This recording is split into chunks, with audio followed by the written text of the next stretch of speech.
中药到底有没有用啊 ？Hello， 大家好，我是简小白，我现在呢是在山西的。我刚刚开车经过一个地方啊，看到这里特别漂亮，而且地上还下雪了，我就停下车来啊，在这里给大家分享一期视频。那期视频呢，是我2个月前呢，在甘肃天水那边去看中医的一个视频，看到底下有很多评论和私信都在问我，那个中医到底有没有用啊？今天呢，我在这里给大家分享我的一个浅浅的感受。首先呢，我这条视频只是讲一讲我看中医的一个心路历程，以及我的身体对中医的一个反馈。第一呢，我不是为了卖药；第二啊，我家也不是开药店的；第三，这个老中医和我没有任何关系。我老家是贵州的，他甘肃的，我只是路过这个地方，碰巧身体不舒服去看了一下。第四，我和任何医药没有利益链接。安妮和波妞呢在我身边的哈，然后咱们做个简单的回顾啊，就是我在甘肃天水，当时去探望那个老奶奶，在她家住的时候，第2天他们带我去抓中药，在他们那个镇上面去。我记得我当时去抓了3副药以后啊，奶奶给我把药全部熬了出来。因为我在奶奶那里待了2天，我就继续开车出发。这3副药要吃4天半。离开奶奶那儿，我坚持每天早晚按时喝药。我确实感觉到了我的身体发生了一些变化。我之前老是拉肚子，我喝了这个中药以后呢，也有一段时间了，我发现不拉肚子了。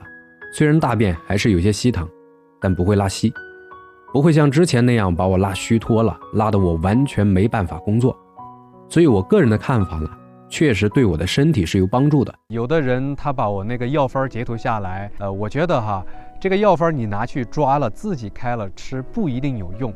可能有的人就会觉得中医没用哈，中药没用。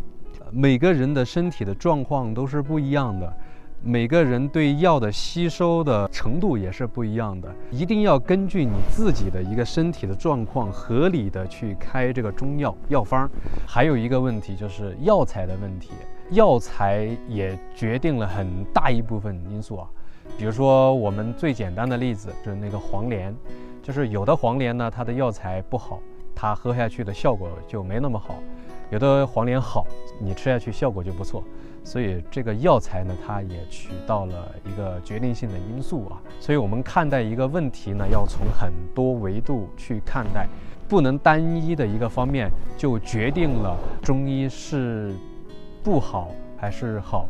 总之一句话，咱们要对症下药，结合西医照片，这样去看清楚自己身体内部的一个真实的一个状态。所以关于中药到底有没有用呢，咱们仁者见仁，智者见智吧。反正我个人是觉得对我的身体呢是有一个明显的一个变化的。但是呢，在喝中药期间呢，我们该忌嘴的要忌嘴，不要吃刺激性的，吃辛辣的，吃油腻的这些食物啊。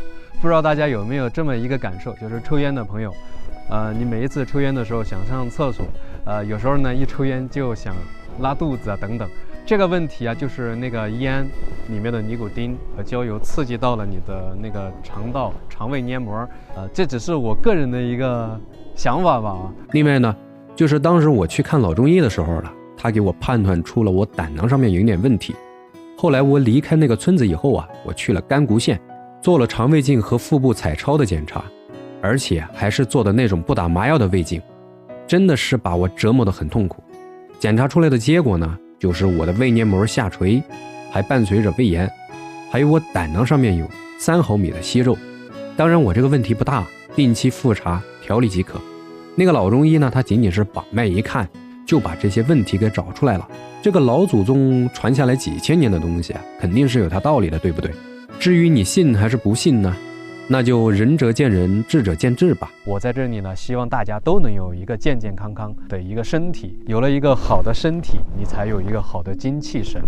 人的精气神决定了你很多方面，你在工作当中的一个精神状态，以及你的执行力啊，各方面，它都是需要一个饱满的精神，一个好的身体去执行，让你的工作变得越来越好。